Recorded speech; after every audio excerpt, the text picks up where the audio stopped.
Hello friend, इस video lecture में आप सभी का स्वागत है। उम्मीद है आप लोग खैरियत से होंगे। इस वीडियो में हम बात करेंगे सक्रिय ऊर्जा के न्यूमेरिकल्स की। तो पहला न्यूमेरिकल है हमारा, एक अभिक्रिया का ताप 298 केल्विन से 398 केल्विन कर दिया जाता है। तो आपको एक अभिक्रिया का जो ताप है वो 298 केल्विन से 308 केल्विन कर दिया जाता है। तो ये न्यूमेरिकल किसके हैं? आपके सक्रिय ऊर्जा, एक्टिवेशन एनर्जी यानी ईए के न्यूमेरिकल है आपके ये। तो जो पहला ताप है वो आपका 298 केल्विन है और दूसरा ताप है 308 केल्विन है। अब आप कैसे पहचानेंगे कि पहला ताप कौन सा है हमारा और दूसरा ताप कौन सा है, T1 कौन सा है, T2 कौन सा है? तो जो ज्यादा है वो हमारा T2 है और जो कम है वो क्या है, T1। तो ज्यादा कौन सा है, 308। तो T2 कितना दिया है हमें? तो जो कम वाला है वो T1 है। कम वाला कितना है, 298 केल्विन, और ज्यादा वाला कितना है, 308 केल्विन। तो ज्यादा वाला कितना हो गया, T2। तो T2 हो गया हमारा 308 केल्विन। तो एक अभिक्रिया का ताप 298 केल्विन से 308 केल्विन कर दिया जाता है। तो कम वाला 298 केल्विन और जो ज्यादा वाला है वो 308 केल्विन। ज्यादा वाला T2 होता है और कम वाला क्या होता है, T1। तो उसका वेग स्थिरांक 2 गुना हो जाता है। तो जो अभिक्रिया है उसका वेग स्थिरांक कितना होता है, 2 गुना। तो पहले जो अभिक्रिया का वेग स्थिरांक था वो हमने मान लिया क्या था, K1। तो K1 कितना आता है, K। तो उसका वेग स्थिरांक कितना होता है, 2 गुना हो जाता है। यानी जो पहले अभिक्रिया का वेग स्थिरांक था उसका 2 गुना हो जाता है। तो पहले कितना था, K। तो K2 कितना होगा, दुगुना 2K। दुगुना कितना हो जाता है, 2K। तो 2 गुना का मतलब K का दुगुना, K का दुगुना 2K। वेग स्थिरांक 2 गुना हो जाता है। इस अभिक्रिया की सक्रिय ऊर्जा की गणना कर रहे हैं, यानी सक्रिय ऊर्जा ज्ञात करनी है। सक्रिय ऊर्जा की होती है हमारी EA। तो हमें EA निकालनी है। तो EA को हम निकालते हैं। तो फॉर्मूला क्या होता है हमारा सक्रिय ऊर्जा का? तो फॉर्मूला लगा देना है यहाँ पर। EA बराबर होता है हमारा 2.303 RT1 T2 log base 10 K2 upon K1 बटे में आपका होता है T2 माइनस T1। तो ये हमारा फॉर्मूला होता है 2.303 RT1 T2 log base 10 K2 upon K1 बटे में T2 माइनस T1। तो R का मान मैंने बताया था आपको याद होना चाहिए। तो हमारा जो R का मान होता है वो बता दे रहे हैं हम। R का मान होता है 8.314। तो आपको R का मान याद होना चाहिए। R का मान क्या होता है, 8.314। और मात्रक क्या होता है इसका, और joule kelvin inverse mole inverse. तो ये हमारा R का मात्रक होता है, क्या होता है, 8.314 joule kelvin inverse mole inverse. अब इसमें मान पुट कर देते हैं हम। तो EA बराबर कितना है हमारा 2.303 इंटू R का मान आपको दिया हुआ है। अगर दिया नहीं तो भी आपको याद होना चाहिए। R का मान कितना होता है, 8.314।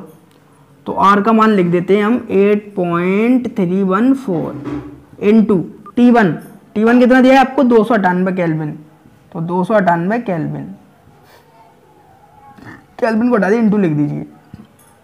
T2 कितना दिया है, T2 दिया है हमें 308। तो 308 केल्विन ऐसी की ऐसी log base 10। अब K2 देखिए, K2 कितना दिया है आपको, 2K। तो 2K अपॉन K1 कितना दिया है, केवल K। तो अपॉन में क्या गया, K बटा। तो बटे में क्या है, T2 माइनस T1। तो T2 हमारा कितना है, 308 और T1 कितना है, 298। अब इसको सोल्व कर ले रहे हैं हम। तो EA बराबर, इन सबका आपस में गुणा करें। इस वाले का गुणा इसमें करें, इन दोनों का जो गुणा है उसका गुणा इसमें कर लें, इन तीनों का जो गुणा कहा है उसका गुणा इसमें कर लें। इन सबका क्या कर लेना, आपस में गुणा कर लेना है हमें। तो इन सबका हमें करना है आपस में गुणा। तो 2.303 गुणा 8.1314 गुणा 298 गुणा 308, और ये K से K आपका कैंसिल हो गया। तो यहाँ पर क्या रह गया, log 10 पे घात 2। तो log 10 पे घात 2 का मान आपको याद होना चाहिए। log 10 पे घात 2 का मान होता है हमारा 0.3010। तो log 10 पे घात 2 जैसे यहाँ पर है वैसे ही वहां पर है, log 10 पे घात 2। तो इसका मान आपको याद होना चाहिए, कितना होता है, 0.3010। तो log 10 पे घात 2 का मान हमने लगा दिया 0.3010 अपॉन अपॉन में 308 में से कितने घटाना है 298, तो 308 में से जब हम 298 घटाएंगे तो हमारा बचेगा 10। तो इन सबका आपको गुणा कर लेना है, इसका इसमें, इसका इसमें, इसका इसमें। तो इन सबका जब आपस में आप गुणा कर लेंगे तो हमारा ये आएगा गुणा करके 52,897,0। तो कितना आएगा हमारा 5,28,970। तो जब हम इन सबको आपस में गुणा कर लेंगे तो गुणा करके इतना आएगा 5,28,970। इसका गुणा करके आप देख लेना इतना ही आएगा, क्योंकि मैं गुणा वगैरह करता तो कैलकुलेशन लंबी आती और वीडियो लंबी आती। तो गुणा करना है बस आपको आसानी से, इसका इसमें, इन दोनों को जो गुणा है इसका इसमें, इन तीनों को जो गुणा है इसका इसमें, और इन चारों को जो गुणा है उसका इसमें कर दें। इन सबका जो गुणा आएगा वो आएगा 5,28,970 बटे में कितना है आपका 10। तो 10 के हमने 10 लगा दिए, एक जीरो से एक जीरो कैंसिल कर दिया, तो ये बराबर आ गया 52,897। अब ये आ गई आपकी सक्रिय ऊर्जा, कितनी आ गई 52,897। इसका जो मात्रक होता है वो होता है आपका जूल प्रति मोल। तो ये हमारी कितनी आ गई 52,897। अगर आप चाहें तो इसको किलो जूल में भी कर सकते हैं। किलो जूल में क्या करेंगे हम 1000 का भाग लगा देंगे, तो इसमें अगर आप चाहें आंसर को किलो जूल में भी लिख सकते हैं।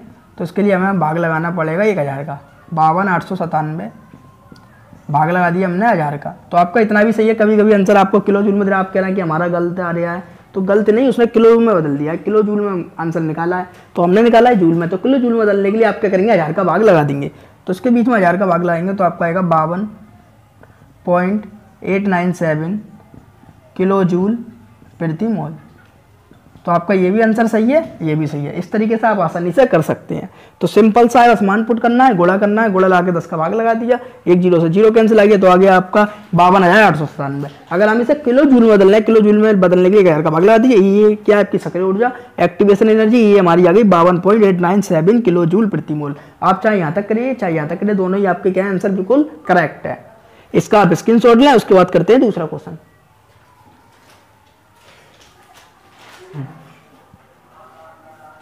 अब करते हैं अपना दूसरा क्वेश्चन। तो दूसरा क्वेश्चन है हमारा, किसी अभिक्रिया के 500 केल्विन और 700 केल्विन पर, तो आपको पता है जो ज्यादा होता है वो T2 होता है, जो कम होता है हमारा T1 होता है। तो T1 हमें कितना दिया है 500 केल्विन, और T2 कितना दिया है हमें 700 केल्विन।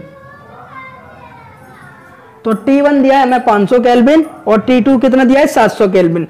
तो 500 केल्विन और 700 केल्विन पर वेग स्थिरांक क्रमशः और वेग स्थिरांक के मान भी हमें क्रमशः दिए गए हैं। तो क्रमशः कितना दिया है, K1 कितना दिया है आपको, पहला वाला K1 हमारा K1 दिया है 0.02 सेकेंड इनवर्स, और 0.07 ये आपका K2 दिया है। K2 कितना दिया है दूसरा वाला वेग स्थिरांक 0.07 सेकेंड इनवर्स। तो EA की गणना करें, इसमें भी हमें सक्रिय ऊर्जा निकाल ली, हमें क्या निकाल ली है EA। तो फॉर्मूला लगा दीजिए EA का आप, EA बराबर होता है हमारा 2.303 RT1T2 log base 10 K2 upon K1 upon T2 minus T1। तो ये हमारा फॉर्मूला होता है आर्यनीय समीकरण का। इससे हमें क्या निकालनी है, सक्रिय ऊर्जा निकालनी है। तो हमें सबके मान दिए, पुट कर दीजिए वैल्यू जल्दी से। 2.303 ऐसी की ऐसी, आर का मान आपको याद होता है कितना होता है 8.314 इंटू T1 का मान कितना दिया है 500, तो 500 ऐसे ही लिखे रहने दीजिए आप। उसके बाद T2 कितना दिया है 700, तो 700 आप ऐसे ही लिखे रहने दीजिए। तो आपने T1 का मान भी लगा दिया और T2 का भी मान लगा दिया। log base 10 K2 upon K1, तो K2 का मान कितना दिया है आपको, K2 का मान दिया 0.07, तो 0.07 बटे K1 का मान कितना दिया है 0.02, तो 0.02। साथ में हम पॉइंट से पॉइंट कैंसिल कर देते हैं, तो क्या रहेगा आपका 7/2 बटे में कितना है आपका T2 माइनस T1। तो T2 हमें कितना दिया है 700 और T1 कितना दिया है 500। ये ऐसी की ऐसी बराबर 2.303 इंटू 8.314 इंटू 580 के 80 इंटू 700 आपके 80 के 80 log बेस 10। तो यहाँ पर कितना आएगा आपका 7/2। अगर 7 से हम 2 को काट दें तो कितनी बार चलेगा 3.5 बार बटे, क्योंकि 2 तिया 6, एक बचा, एक में भाग जाएंगे, पॉइंट लगा के 0 लगा लिया, 2 पंजे 10, तो कितनी बार है 3.5 यानी 3.5। तो 2 से हमने जब 7 में भाग दिया तो 3.5 बार चले गए आपका।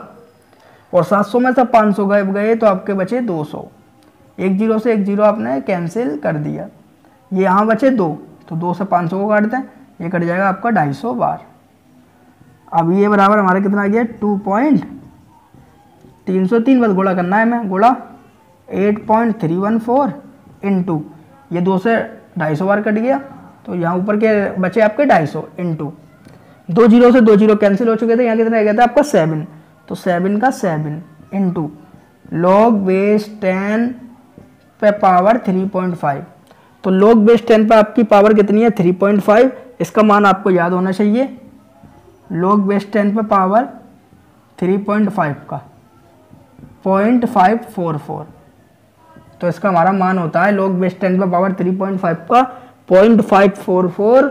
और log बेस 10 की वैल्यू आपको याद भी नहीं हो तो कोई बात नहीं है, अगर log बेस 10 का यूज़ होगा न्यूमेरिकल में तो आपको नीचे पेपर में क्वेश्चन में लिखा देगा। अगर 10⁻2 का यूज़ हो रहा है तो आपको 0.3 वैल्यू दी गई होगी कि इसका यूज़ होना है। अगर आपका 3.5 का यूज़ हो रहा है तो इसकी वैल्यू आपको पेपर में दी गई होगी, इसकी आपको टेंशन लेने की ज़रूरत कोई नहीं है। तो log 10 पे पावर 3.5 का मान होता है आपका 0.544, वो हमने पुट कर दिया है।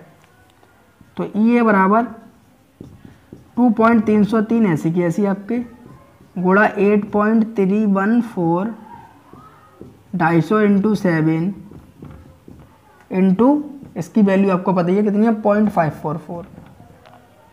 इन सबका हमें क्या करना है आपस में गुणा, इसका इसमें गुणा, इन दोनों का जो गुणा है उसका इसमें कर दें, इन तीनों का जो गुणा है उसका इसमें कर दें, इन चारों का जो गुणा है इसका इसमें कर दें। जब आप इन सब का गुणा कर लेंगे, गुणा करके जो आपका आंसर आएगा वो आएगा आपका ये बराबर 18,231.7। मात्रक आपको पता ही होता है, मात्रक क्या होता है हमारा जूल प्रति मोल। तो ये हमारा कितना आएगा 18,231.7 जूल प्रति मोल। इन सबका जब हम आपस में गुणा कर लेंगे तो हमारा आएगा 18,231.7 जूल प्रति मोल। ये हमारी क्या होगी सक्रिय ऊर्जा हो जाएगी। इसका आप स्क्रीनशॉट ले लें। उम्मीद है आपको वीडियो अच्छी लगी होगी। वीडियो अच्छी लगी हो तो वीडियो को लाइक करें और हमारे चैनल को सब्सक्राइब करें। वीडियो को अपने दोस्तों को शेयर करना ना भूलें। नेक्स्ट वीडियो लेक्चर में हम बात करेंगे चैप्टर 5 सरफेस केमिस्ट्री यानी पृष्ठ रसायन की। इस वीडियो लेक्चर के साथ आपका ये चैप्टर पूरा कंप्लीट हो चुका है।